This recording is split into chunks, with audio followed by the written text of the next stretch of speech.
Hello students, welcome to my class. আৰু আজি মই লৈ আহিছো তোমালোকৰ ষষ্ঠমান শ্ৰেণীৰ ইংৰাজী পাঠ্যপুথিখনৰ তৃতীয়টো পাঠ এ কিউৰিয়াছ মাইণ্ড আৰু আজি আমি এই পাঠটিৰ গোটেইখিনি প্ৰশ্ন উত্তৰ কৰিম।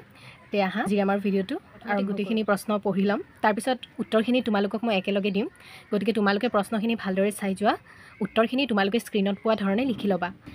আমাৰ প্ৰথম প্ৰশ্ন, answer the following question. A number, who was the scientist that Mira was talking about? B, what was the name given to the discovery made by C.V. Raman? C, what is the root of many discoveries and inventions? D number, in which year did C.V. Raman win the Nobel Prize? E, what question did Argo ask Nikita? Why was Nikita irritated by the question? Well, surely keep this in mind. Next time, what would Argo and Nikita keep in mind? আমাৰ প্ৰথম উত্তৰটো আছে Meera was talking about C.V. Raman, অৰ্থাৎ মীৰাই কোৱা বিজ্ঞানীজনৰ নামটো হৈছে C.V. Raman.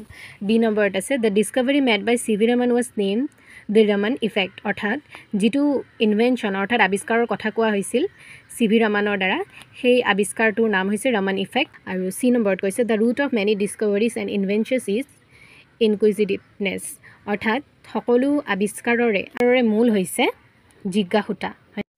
জিজ্ঞাসুতা অৰ্থাৎ যিকোনো আৱিষ্কাৰৰে আমাৰ মনলৈ প্ৰশ্ন উঠা, কেনেকৈ হ'ল, কিদৰে হ'ল, সেই প্ৰশ্নটো যেতিয়া আমাৰ মনলৈ উঠিব তেতিয়াহে আমি গম পাম কেনেকৈ আৱিষ্কাৰ হ'ল। আমি যেতিয়া কাৰণবোৰ জানিব খুজিম তেতিয়াহে আমি উত্তৰবোৰৰ সন্মুখীন হ'ব পাৰিম। ডি নম্বৰতে আছে C.V. Raman won the Nobel Prize in 1930, অৰ্থাৎ C.V. Raman কেতিয়া প্ৰাইজটো জিতিছিল? C.V. Raman 1930 চনত নোবেল প্ৰাইজ পুৰস্কাৰেৰে পুৰস্কৃত হৈছিল। নম্বৰ প্ৰশ্নটোত সুধিছিল what question did Org ask Nikita, why was Nikita irritated by the question, যে অৰ্গই নিকিতাক কি প্ৰশ্ন সুধিছিল আৰু নিকিতাই কিয় হতাশ হৈছিল বা আমনি পাইছিল। আছে org ask Nikita what colour the sky changes at different times, অৰ্থাৎ অৰ্গই সুধিছিল আকাশৰ ৰংটো কিয় বিভিন্ন সময়ত সলনি হয়। Nikita was irritated by the question because she was busy drawing and thought it was a silly question, নিকিতাই হতাশ হৈছিল কাৰণ তাই ড্ৰয়িং কৰাত ব্যস্ত হৈ আছিল আৰু এনেকুৱা ধৰণৰ যি টি প্ৰশ্ন সোধাত বা আমনি পাইছিল। এফ নম্বৰটোত কুৱেশ্যনটোত কৈছিল well Shirley keep in this mind next time, what would Org and Nikita keep it mind, যে অৰ্গ আৰু নিকিতাই কি মনত ৰাখিব লাগে। উত্তৰটো হৈছে আমাৰ Org and Nikita would keep in mind, Org আৰু নিকিতাই এয়াই মনত ৰাখিব লাগে যে যেতিয়া কোনো মানুহে ব্যস্ত হৈ থাকে তেতিয়া তেওঁক প্ৰশ্ন কৰিব নালাগে, অথবা যেতিয়া মানুহ এজনক প্ৰশ্ন সোধা হয় তেতিয়া তেওঁ ডাইৰেক্ট সেই প্ৰশ্নটোৰ উত্তৰ দিব নোৱাৰে বুলি ৰুডলি ক'ব নালাগে, তেওঁ কিছু সময় ল'ব লাগে, তাৰপিছত উত্তৰটো দিব লাগে। তাৰপিছত আমাক কৈছে say whether the following statement are true or false, আমাক তলৰ বিবৃতিবোৰ শুদ্ধ নে অশুদ্ধ সেয়া লিখিব দিছে। Nikita knew why the colour of the sky changed at different times, নিকিতাই জানিছিল যে আকাশৰ ৰং কিয় বিভিন্ন সময়ত সলনি হয়, এইটো হ'ব আমাৰ ফল্ছ। তোমালোকে লিখিবা ফল্ছ বুলি, অৰ্থাৎ মিছা। বি নম্বৰতে আছে national science day is observed on 28 ফেব্ৰুৱাৰী, আৰু এইটো হ'ব আমাৰ ট্ৰু। C.V. Raman ৱাজ বৰ্ণ ইন কলকাতা, অৰ্থাৎ C.V. Raman কলকাতাত জন্ম পাইছিল, এয়া হ'ব আমাৰ ফল্ছ। ডি নম্বৰতে আছে Raman was not good in his studies, Raman পঢ়াত শুনাত ভাল নাছিল, গতিকে এইটো হ'ব আমাৰ ফল্ছ। ৰামান, ই নম্বৰটো আছে Raman ব্ৰিথেড his last on November 21, 1970, এইটো হ'ব আমাৰ ট্ৰু, অৰ্থাৎ ৰমনৰ মৃত্যু হৈছিল 1970 চনৰ আৰু নৱেম্বৰৰ 21 তাৰিখে, এইটো হ'ব আমাৰ ট্ৰু। এফ নম্বৰত আছে Meera was happy about Org asking question, F নম্বৰটোত কৈছে মীৰাই অৰ্গৰ প্ৰশ্নখিনিত সুখী হৈছিল, গতিকে এইটো হ'ব আমাৰ ট্ৰু। আমাৰ 3 নম্বৰটোত কৈছে put a tick right on the correct option, শুদ্ধ বাক্যটোত যিবিলাক অপশ্যন আছে তাতে তোমালোকে চিনেৰে টিক মাৰ্ক বহাবা।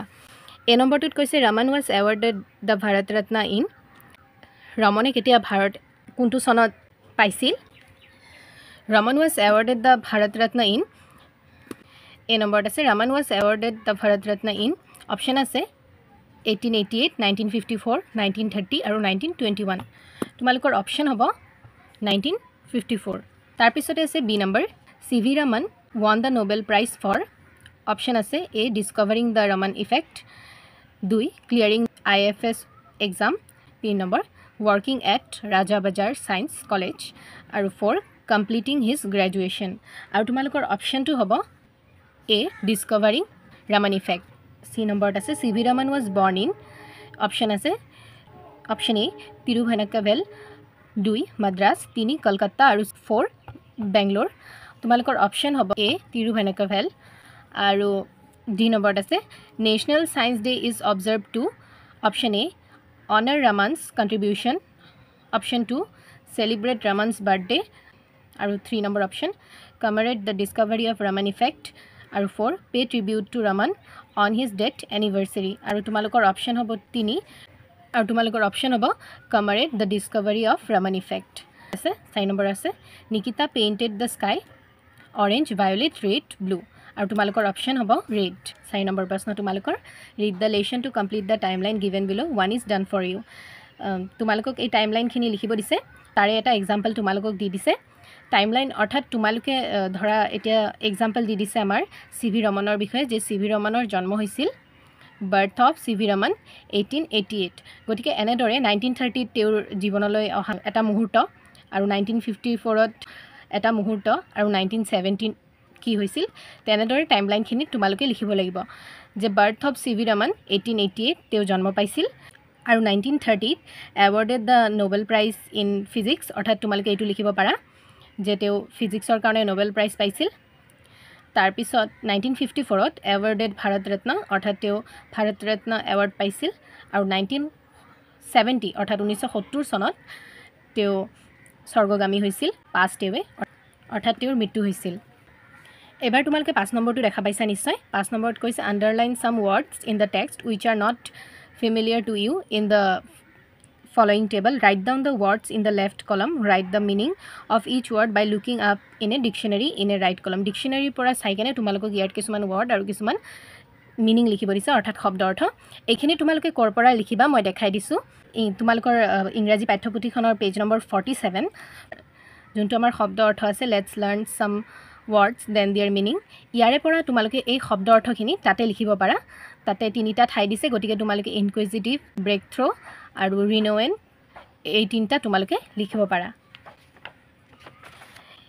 এইখিনি তোমালোকে ইয়াত লিখি দিবা আমি পৰৱৰ্তী প্ৰশ্নলৈ যাও আমি পৰৱৰ্তী প্ৰশ্নলৈ আহিছো 6 number frame a sentence of your own by using each word you have listed in the table above বাকসত যিখিনি আমি শব্দ অৰ্থ লিখিছো তাৰে এই শব্দবিলাক লৈ আমাক ইয়াত বাক্য ৰচনা কৰিব দিছে ধৰা আমাৰ প্ৰথম আমি দেখা পাইছিলো ইনকুইজিটিভ আছে ইনকুইজিটিভ লৈ কেনে তোমালোকে এনেদৰে বাক্য ৰচনা কৰিব পাৰা যে the child was inquisitive about stars তাৰ পিছতে আছিল আমাৰ ব্ৰেক থ্ৰো হয়নে মই পঢ়ি শুনাইছিলো তোমালোকক অলমান তাৰে পৰাই কৈছো যে ব্ৰেক থ্ৰো অৰ্থাৎ তোমালোকে লিখিব পাৰা the scientist made a breakthrough in medicine renowned Dr. APJ Abdul Kalam was renowned এই দৰে তোমালোকে লিখিব পাৰা মোৰ আখৰখিনি অলমান বেয়া হৈছে যদিও তোমালোকে এডজাস্ট কৰিবা বুলি মই আশা ৰাখিলো কিবা বুজি নাপালে তোমালোকে মোক কমেন্ট সেকশনত জনাব পাৰা 7 নম্বৰ প্ৰশ্নটোত কৈছে find and write down the synonym of the following words from the text কৈছে